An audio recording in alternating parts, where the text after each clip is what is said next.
क्या एक साधारण स्त्री साक्षात मौत के देवता को हरा सकती है? यह कहानी है राजकुमारी सावित्री की अटूट शक्ति की। सावित्री को जंगल में लकड़ियां काट रहे सत्यवान से प्रेम हुआ, यह जानते हुए भी कि उसकी उम्र केवल 1 साल बची है। सत्यवान असल में एक शापित राजकुमार था, जिसके अंधे पिता का आलीशान साम्राज्य दुश्मनों ने छीन लिया था। सावित्री ने महलों के ऐशो आराम को ठुकराकर जंगल की एक टूटी झोपड़ी में रहना स्वीकार किया।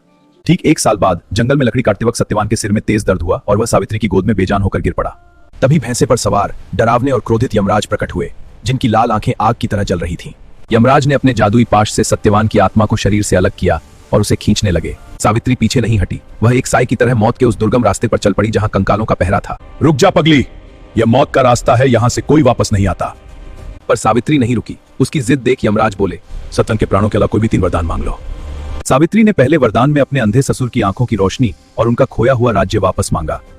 यमराज ने दूसरे वरदान में सावित्री के पिता के लिए 100 पुत्रों का सुख प्रदान किया। अब बारी थी आखिरी वरदान की। सावित्री ने बड़ी चालाकी से कहा, प्रभु, मुझे 100 पुत्रों की मां बनने का सौभाग्य दीजिए। यमराज को तुरंत अपनी गलती का एहसास हुआ। बिना पति के सावित्री 100 पुत्रों की मां कैसे बन सकती थी? यमराज जैसा शक्तिशाली देवता एक साधारण स्त्री की बुद्धिमानी के आगे हार गया और उसे हार माननी पड़ी। यमराज ने सत्यवान के प्राणों को मुक्त कर दिया और सावित्री के पतिव्रता धर्म को नमन किया। जंगल में सत्यवान की आंखों में फिर से जीवन की रोशनी लौटी और वह जीवित हो उठा।